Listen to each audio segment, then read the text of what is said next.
My fellow Nigerians, I speak to you today with a heavy heart and sense of responsibility, aware of the turmoil and violent protests unleashed in some of our states. Notably, among the protesters were young Nigerians who desired a better and more progressive country where their dreams, hope, and personal aspiration will be fulfilled. I am especially pained by the loss of lives in Borno, Jigawa, Kano, Kaduna, and other states, the destruction of facilities in some states, and the wanton looting of supermarkets and shops, contrary to the promise of protest organizers that the protest will be peaceful across the country. The destruction of properties set us back as a nation, as scarce resources will be again used to restore them.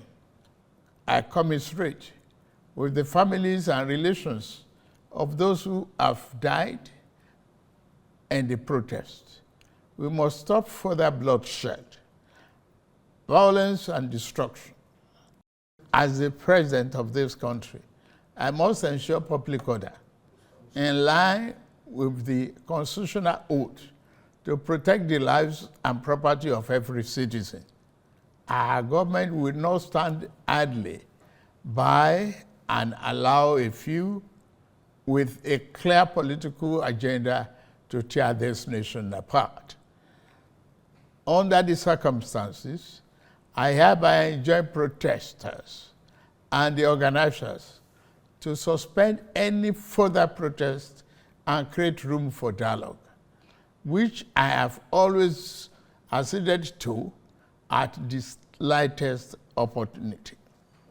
Nigeria requires all hands on deck and need us all, regardless of age, party, tribe, religion, or other divides, to work together, reshaping our destiny as a nation. To those who have taken undue advantage of this situation to threaten any section of this country, be warned. The law will catch up with you. There is no place for ethnic bigotry or such threats in the Nigeria we seek to build. Our democracy progresses when the constitutional rights of every Nigerian are respected and protected. Our law enforcement agencies should continue to ensure full protection of life and properties of innocent citizens in a responsible manner. My vision for our country is one of a just and prosperous nation where each person may enjoy the peace, freedom, and meaningful livelihood that only democratic good governance can provide. One that is open, transparent, and accountable to the Nigerian people. For decades, our economy has remained anemic and taken a dip because of many misalignments that have stunted our growth. Just over a year ago, our dear country, Nigeria, reached a point where we couldn't afford to continue the use of temporary solutions to solve long-term problems for the sake of now and our unborn generations. I therefore took the painful yet necessary decision to remove fuel subsidy and abolish multiple foreign exchange systems, which had constituted a noose around the economic jugular of our nation and impede our economic development and progress. These actions block the greedy and the profit that smugglers and rent seekers made. They also block the undue subsidy we had extended to our neighboring countries to the detriment of our people, rendering our economy prostrate. These decisions are made were necessary if we must reverse the decades of economic mismanagement that didn't serve us well. Yes, I agree, the buck stops on my table, but I can assure you that I am focused fully on delivering the governance to the people, good governance for that matter. In the past 14 months, our government has made significant strides in rebuilding the foundation of our economy to carry us into a future of plenty and abundance.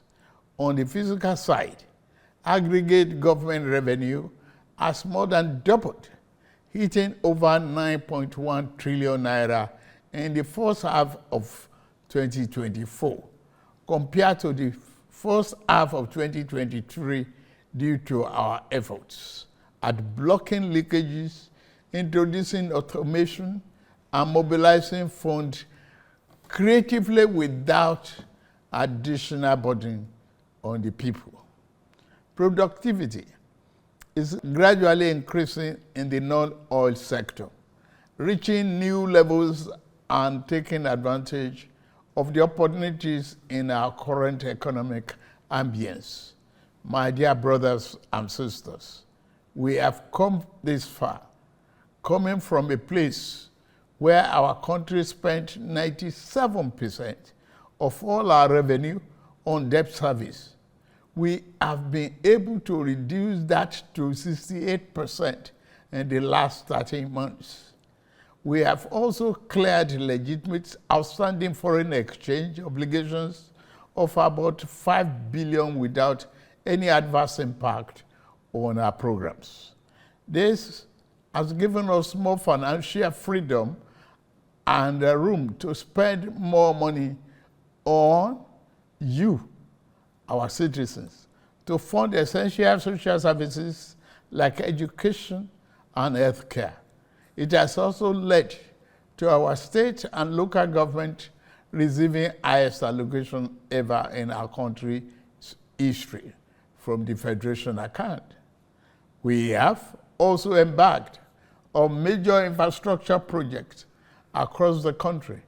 We are working to complete inherited projects critical to our economic prosperity, including roads, bridges, railways, power, and oil and gas development.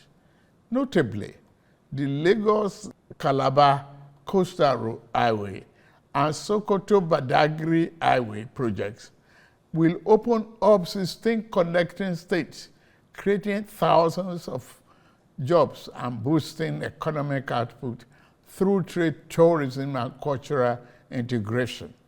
Our once declining oil and gas industry is experiencing a resurgence on the back of the reforms I announced in May 2024 to address the gaps in the Petroleum Industry Act.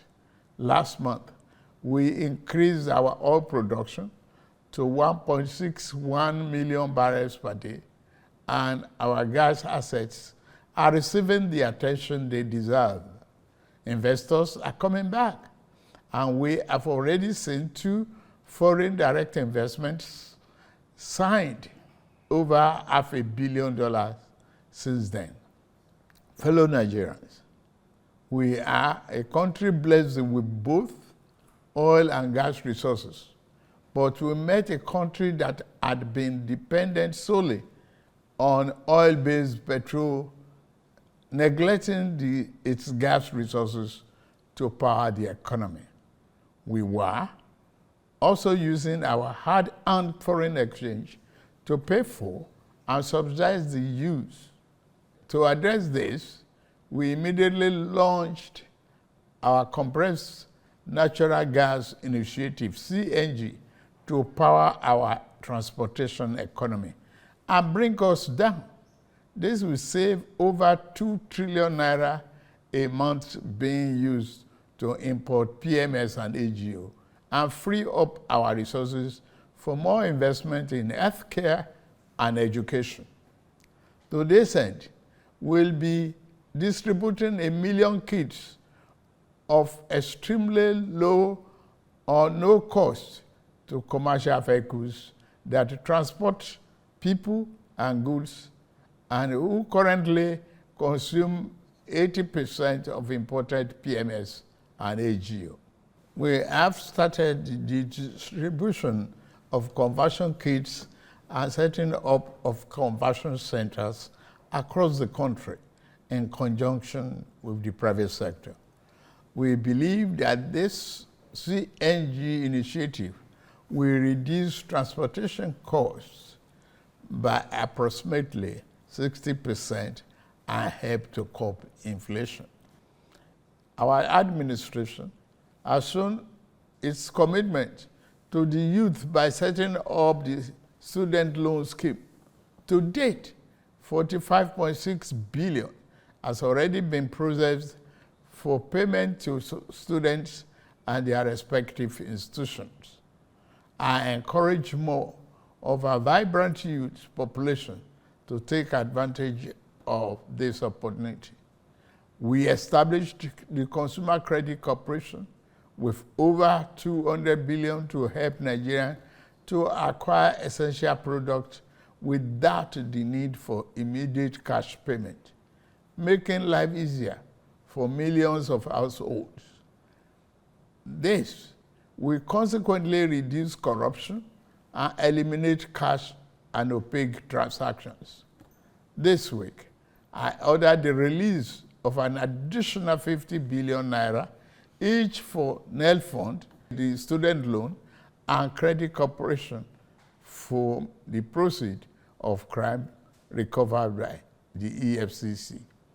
Additionally, we have secured $620 million under the Digital and Creative Enterprises, IDICE, a program to empower our young people, creating millions of IT and technical jobs that will make them globally competitive.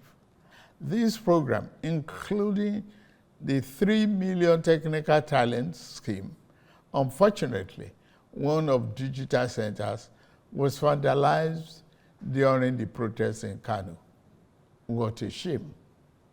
In addition, we have introduced the Skill Up Artisans Program, SUPER, the Nigerian Youth Academy, NIA, and the National Youth Talent Export Program, NATEP. Also, more than 570 billion has been released to the 36 states to expand livelihood support to their citizens, while 600,000 nano businesses have benefited from our nano grants. An additional 400,000 more nano businesses are expected to benefit.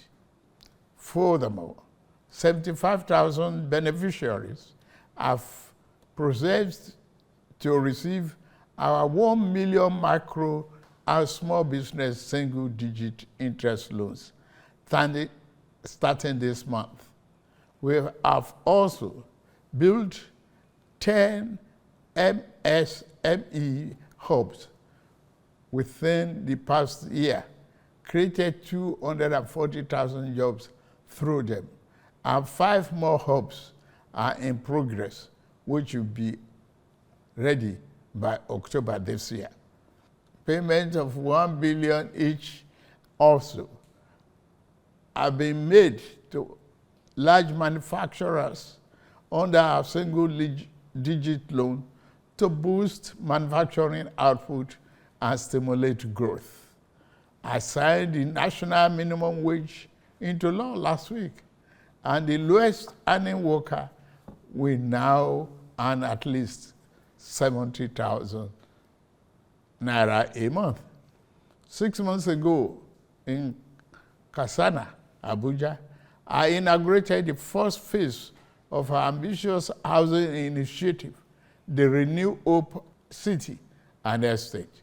This project is the first of 6 we have planned across the nation's geopolitical zones.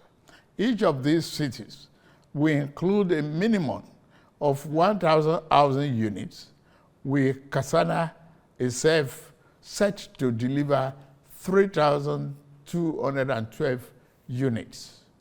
In addition to this city project, we are also launching the Renew Hope Estate in every state, each comprising 500 housing units. Our goal is to complete a total of 100,000 housing units over the next 3 years. This initiative is not only about providing homes, but also about creating thousands of jobs across the nation, as well as stimulating economic growth. We are providing incentives to farmers to increase food production at affordable prices. I have directed that tariffs and other import duties should be removed on rice, wheat, maize, sorghum, and drugs, and other pharmaceutical medical supplies for the next 6 months, in the first instance, to help drive down the prices. I have been meeting with our governors and key ministers to accelerate food production. We've distributed fertilizers. Our target is to cultivate more than 10 million hectares of land to grow what we eat. The federal government will provide all necessary incentives for this initiative, whilst the state provide the land, which will put millions of our people to work and further increase food production. In the past few months, we have also ordered mechanized farming equipment, such as tractors and planters, worth billions of naira from the United States, Belarus, and Brazil. I can confirm to you that the equipment is on the way. My dear Nigerians, especially our youths, I have heard you loud and clear. I understand the pain and the frustration that drive this protest, and I want to assure you that our government is committed to listening and addressing the concerns of our citizens. But we must not let violence and destruction tear our nation apart. We must work together to build a brighter future where every Nigerian can live with dignity and prosperity. The task before us is a collective one, and I am leading the charge as your president. A lot of work has gone into stabilizing our economy, and I must stay focused on ensuring that the benefits reached every single Nigerian as we promised. My administration is working very hard to improve and expand our national infrastructure and create more opportunities for our young people. Let nobody misinform and miseducate you about your country or tell you that your government does not care about you. Although there have been many dashed hopes in the past, we are in a new era of renewed hope. We are working hard, and the result will soon be visible and concrete for everyone to see, feel, and enjoy. Let us work together to build a brighter future for ourselves and for generations to come. Let's choose hope over fear, unity over division, and progress over stagnation. The economy is recovering. Please, don't shut out this oxygen. Now that we have been enjoying democratic governance for 25 years, do not let the extremists of enemies of democracy use you to promote an unconstitutional agenda that will set us back on our democratic journey. Forward ever, backward never. In conclusion, security operatives should continue to maintain peace, law, and order in our country, following the necessary Convention on Human Rights, to which Nigeria is a signatory. The safety and security of all Nigerians are paramount. Thank God and thank you for your attention. And may God continue to bless our great nation. Thank you very much.